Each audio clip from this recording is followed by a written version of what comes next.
How's it going, everybody? Welcome to RacerXOnline.com, and guess what? It's mini day here at State Fair MX. To the right of me, KX112, Leum Alof, and to the left of me, Grayson Townsend, KX85.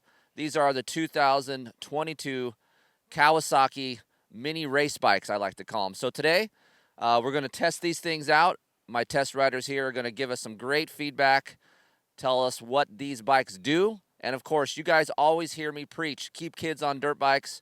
We're going to talk to their parents and get a little background on why they chose this sport for their children. So stay tuned. We're going to talk about these cool-looking motorcycles and get back to you right after they ride. I'm Leum Mailoff, 15, 130 pounds. I ride a KTM 85, and I race Mini Senior 1, Mini Senior 2, and Super Mini 1. One thing that you can name right now why you ride dirt bikes. What's the funnest thing about racing and riding? Just the passion, like all the families you meet and how much fun I have with it. My name's Grayson Townsend. I'm 12. I weigh 85 pounds. I race 10 to 12, 85. All right, Grayson. So you've been ripping lately. You won some championships here lately. Why do you like to race? Why do you like to ride dirt bikes? The number one thing you wake up in the morning and think about, what is the most fun thing to do on a dirt bike?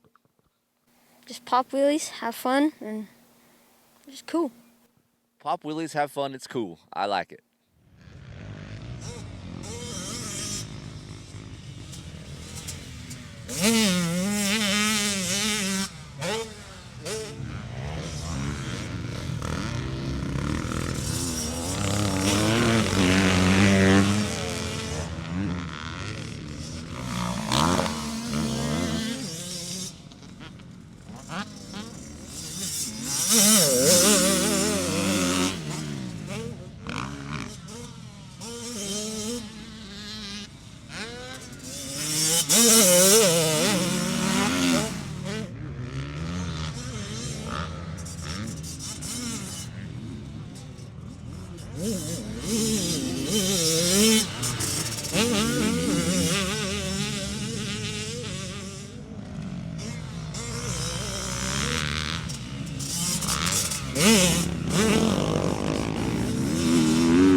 Okay, guys, we just wrapped this up. The KX85. I have Grayson Townsend next to me right here.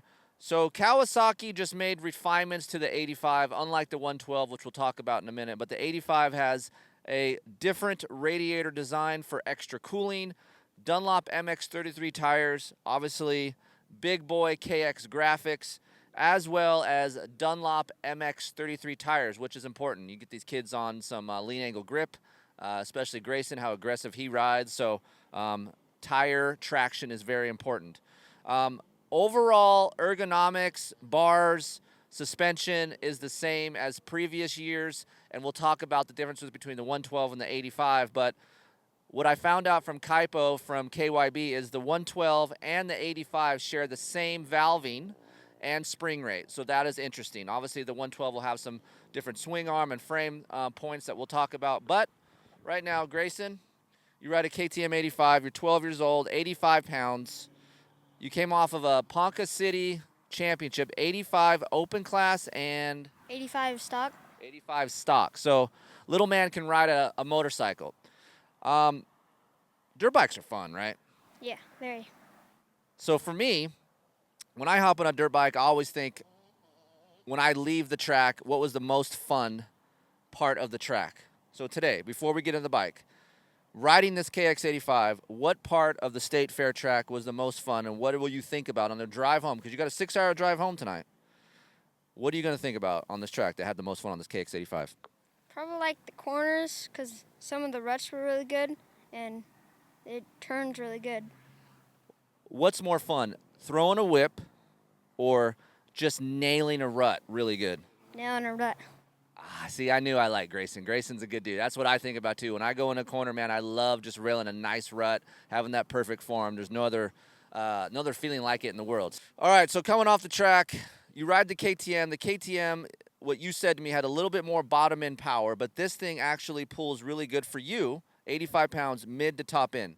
Yeah, it works. I like it. It's good. All right, so the most important aspect for me, which I like, we have kids, they get shy around the camera. Off the camera, he has a lot to say. But, Grayson, cornering. You said to me this thing actually could corner as good as your KTM, if not better in some of the sections. Yeah, I like it. It lays over good, and then it's just smooth. And lightweight feel, you told me that you thought you could move around better? Yeah, it moves really good, and it feels light, and it's really easy to move. So what we call that in the testing world, people, is flickability. You come into a corner, you want to change lines or change directions. It's easy to maneuver. In the air, you could whip it. I'm sure you guys will see some shots of Grayson scrubbing it over the wall here, which is really cool to see. 85 pounds, suspension. You're used to an air fork on your KTMs. You're on a spring fork now. Do you feel anything different? Not that much. I think it feels good to me. Yeah. So 85 pounds, when I was talking to the KYB guys, this setting is for an 85 to maybe 120-pound guy. And as you can see, it is a little bit soft. We stiffen up the fork a little bit for Grayson to hold that thing up when you're coming into a corner. I would like to see more aggressive riders maybe go a spring up, and we could balance that bike out coming into the corner. But Grayson just seems to think that the track here today wasn't that rough, but overall balance of the bike for him, once a couple clicks adjusted in the fork, was better. Let's talk about the clutch. You're on a hydraulic clutch. I asked you about the clutch pull, and you came back in and told me you thought this was an easier pull. So explain to the people out there that are on a hydraulic clutch, going to a cable pull clutch, what's it like? It's not that much different, but it's smooth and it's just easy, and I think it's better. So you like the ease of pulling it in. It just feels lighter. Yeah, and smooth. Yeah. All right, so what we call in the testing world, rider triangle, right? So the rider triangle, Grace, I'm going to teach you something right here. You ready? The rider triangle is the handlebars, seat, foot pegs. That whole, when you're sitting, that's called the rider triangle because there's 3 points of contact on the bike. It's your butt, your feet, and your hands. All right, so a little bit smaller cockpit on the KX85. The KTM 85 that you normally ride is a little bit bigger, stretched out. Grayson, how tall are you? I'm 4'10". Grayson's 4'10", and when I watch him ride, and you can tell me what you feel like on this thing, buddy, but it seems like a little bit cramped, and I think most of that has to do with the stock bar setup. It's a little bit swept back. I think Kawasaki can update that bar a little bit, get these cockpits or rider triangle open up a little bit. Our young kids are growing, and being 4'10", he's probably going to sprout up to 5'1" in no time within a year or so. So when you hop on this from your KTM, what's it feel like? It's a little bit smaller, but I think it still feels good. Does it mess up your riding at all because it's a little bit smaller? No. Favorite thing about this machine? If you can name one thing that when you're out on the track and you pull out and you're riding laps, you're like, oh, I love this part of the bike. What is it? Corner's really good. Cornering. That's something that you normally don't hear from Kawasaki's. Usually Kawasaki's are great straight line stability bikes, but the wheelbase on this is shorter. Both of these kids mentioned how well this thing corners, and it feels light. So Kawasaki has done a great job of building an 85 for a wide range of people. For me, I stuck my kid, Aiden Keefer, when he was on a little bike. His first little bike was a KX85. And he outgrew that, got on a 125, but he actually really loved his KX85s. Easy to manage power. Grayson was saying, hey, it's a little bit slower off the bottom, but to keep our kids safe, I don't think that's a bad thing. I think it's a linear power. If you want more power, you can make it, obviously. It's a great engine. For me, these things last a long time. I had Aiden on one for 40 hours, didn't do nothing to it. So there's something to be said about reliability, buying a bike. $4,500 for this thing right here. All right, wrapping it up. Now, we rode over here, and you said, man, how am I going to tell my parents that I might want to ride a Kawasaki now? I don't know. Trying to convince my dad. How are we going to break it to him after this show wraps here? How are we going to have to go say we're Team Green? I don't know. It just rode really good, and corner's good, and I like it. Do you want help? Do you want me to help you and get you on a KX? We've talked to your dad. Sure. We converted him, folks. That's right. This guy right here, Grayson Townsend, you could see him on a green bike in 2022 thanks to this test. So thank you to the guys over at Kawasaki. It was a good time. Anything you want to say? Say to the people out there? No, I don't know. He's a man of few words, my guy here. It's the first time on camera, so show him some love on the YouTube comments. All right, I got Leum Alof to the right of me, 130 pounds, 15 years old, 2022 KX112. This is the first year for this bike. This is a race-inspired Supermini. We're going to talk about the differences from the 85 to this bike, and we're going to speak to Leum and tell us, that's right, you're going to tell us, you at home, what it's like to ride. Okay, so just like I said earlier, an all-new 112 from Kawasaki in 2022, which is really cool for the Supermini class, just like this guy is going into right now. You might notice this guy, he rode the Husqvarna TC125 for me. The family right now, this is the dilemma that we're having right now. Leum Alof, 100 and how many pounds? 130 pounds. Really? 5 what? Like 5'8", 5'10". So 5'8", 130 pounds. You're on the cusp of going to a 125. He's ridden a couple 125s. He likes it, but when he goes racing, it really messes him up when he goes back to his 85s. So they're going to try some Supermini races coming up here at AZ Open, and maybe if it goes well, maybe stick with that Supermini racing for next year to try to get him the most help he can in his amateur career. So, real quick before we move this along, I talked about the suspension and how they shared 112 and the 85 shared fork springs and shock springs. So the fork spring is 2.8 Newton millimeter. The shock spring is 4.7 Newton millimeter, and the valving is the same. A little bit more weight, but I think Kawasaki can stiffen up this stuff a little bit. He's 130 pounds. Obviously, he would need stiffer stuff. He's more aggressive, a little bit taller. These bars are a little bit swept back. If you watch this video, you'll see that Liam's a little bit cramped looking. I'll discuss that with him right now. But being that you never rode a 112, Liam, what was the engine like? You said you like a little bit more bottom end from this thing, but overall, what was it like to ride for these people out here? The bike's pretty fun. It's like from when you get to mid to top, it pulls really hard. But in the bottom end, it kind of lugs if you let it fall off the RPM. So you kind of have to come into corners a little harder and release the brakes a little quicker, because if you don't, then you just lug the bike, so it takes a little time to get out of that. Yeah, it's a good explanation there. So what we call that in the testing world is recovery times. If you're bogging or you're like, bowl, you got to fan that clutch, rah, rah, rah, rah, get that thing back up and moving and down the straightaway. Obviously, your KTM 85 had a little bit more recovery. Yeah, it had a little more recovery. Like, if I messed up in a corner, I could, fan the clutch a couple times and it would pull. But with this thing, you can't do that. So I talked to him about that when he was out riding. He said it actually, or you said it forced you to roll your corners more, teaches you better technique, right? Yeah, if you don't, then you're kind of screwed for the rest of the corner. Right. So you're going to have to keep it up in the mid to upper RPM range to get this thing up and moving. So downshifting is critical. Grayson also mentioned that he's used to downshifting maybe once coming into these corners here at State Fair. He had to downshift twice. Is that something you had to do too? Yeah, we did the same thing, because if you had it in a little the gear higher, then it would kind of lug its way, and it wouldn't pull quick. Positives of this bike for you, when I asked you what's the first thing that you noticed that you liked a lot about this bike, and you said how it corners. So where out on the track, because you ride the KTM a lot here at this track, where on the track does this thing corner better than the KTM? The KTM compared to this thing they're really pretty much the same. Just this thing, you can kind of move this bike around because it's way lighter. It feels like that to me, so I can toss it around in corners, and it doesn't want to just fall. So here at State Fair, this is the closest thing we have, I guess, to East Coast dirt. It's disced really deep in the morning, muddy, and we have these really nice ruts. We actually have ruts in Southern California, unlike dishes. That's what I call them. Like in Glen Helen, they're just dishes because they're really small. The rut gets so high, and the mud will actually pile up and then fall into the rut here at State Fair. So you got to cut down early. Did you notice this thing does that better because it feels light? Yeah, they're relatively the same. If you fly, when they fall over, they just curl and fall.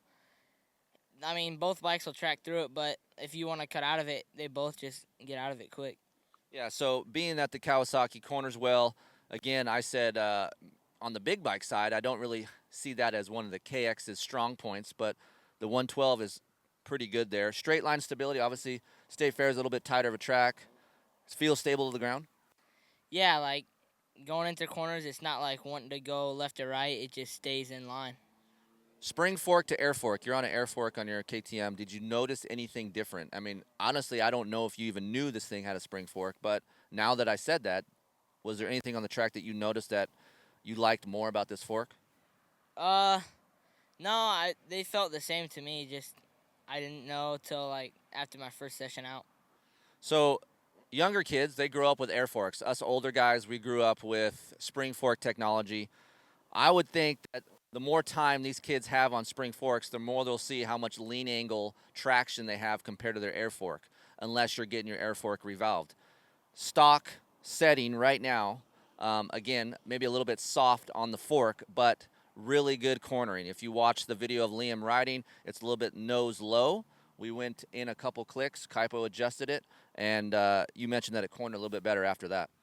Yeah, like I could go into a corner a little harder and lean it a little more.